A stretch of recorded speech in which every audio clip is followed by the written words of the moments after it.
మీ వెనకబాటుతనం, మీ కోరికలు ఉన్నాయి కదా. ఎవడు మా కులం నుంచి ముఖ్యమంత్రి అవ్వలేదు. మీరు ఓటేయండి, అవి చూపిస్తాం. నా కులం ఉంది, నాకెక్కడ మతం ఉంది. నా కూతురు క్రిస్టియన్ అబ్బా. కాపు, తెలగ, ఒంటరి, బలిజలకి చెప్తున్నా, మీరు ముందుకొస్తే తప్ప ఈ రాష్ట్రంలో మార్పు రాదు. కనీసం ఆంధ్ర భావన ఎలాగో లేదు. కనీసం కుల భావన తెచ్చుకుని బాగు చేయండి రాష్ట్రాన్ని. ఇక్కడ ఇది ఆడేది కొద్దిమంది రాజకీయ నాయకులు ఆడతారు. వాళ్ళు కూడా ఎక్కువ మంది ఆడేది కూడా హిందూ. అసలు ఇలాంటి గొడవలు పెట్టింది హిందూ నాయకులు తప్ప మిగతా నాయకులు చేయరు. అసలు రాదు వాళ్ళకి. హిందూ ధర్మాన్ని మీరు అగౌరవపరుస్తున్నారు. అరే నేను హిందువుని, చాలా బలమైన హిందువు. నేను కూడా అది కూడా చెప్తున్నాను మీకు. ఎవడు బలమైన హిందూ అంటే అన్ని మతాన్ని సమానంగా చూసేవాడే బలమైన హిందువు. కానీ కోట్లాది మంది హిందువులు అపవిత్రమైతే, ఈ ప్రసాదం అపవిత్రమైతే ఒక్కరు కూడా మాట్లాడకూడదు. ఇది సెక్యులర్ వ్యవస్థకు విఘాతం అంటే హిందువులకి మనోభావాలు ఉండవా? ముస్లింస్ ని ఇస్లాం సమాజాన్ని చూసి నేర్చుకోండి.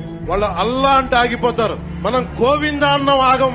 మన దేశ దౌర్భాగ్యం మనం హైందవ ధర్మానికి మన గౌరవం ఇవ్వం.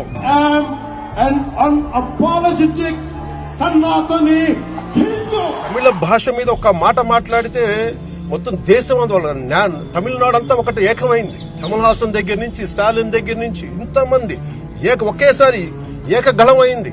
వాళ్ళ మధ్యలో భేదాభిప్రాయాలు ఉన్నప్పటికీ రాజకీయంగా మన దౌర్భాగ్యం, మన దురదృష్టం, మన రాజకీయ నాయకులకి తెలుగు భాష పట్ల ప్రేమ లేదు, తెలుగు సంస్కృతి పట్ల ప్రేమ లేదు. దీంట్లో కూడా పాడు రాజకీయాలు తీసుకొస్తారు. మీరు హిందీ మేము గౌరవిస్తాం, దక్షిణాది భాషను కూడా మీరు గౌరవించండి.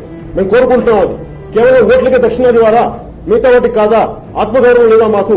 మన తమిళనాడులో హిందీ రాకూడదు అంటుంటే నాకు అనిపించింది మనసులో ఒకటే, అప్పుడు తమిళ సినిమాల్ని హిందీలోకి డబ్ చేయకండి. డబ్బులేమో హిందీ నుంచి కావాలి, ఉత్తరప్రదేశ్ నుంచి డబ్బులు కావాలి, బీహార్ నుంచి డబ్బులు కావాలి, ఛత్తీస్గఢ్ నుంచి డబ్బులు కావాలి, కానీ హిందీ మాకు వద్దంటే అదే న్యాయం.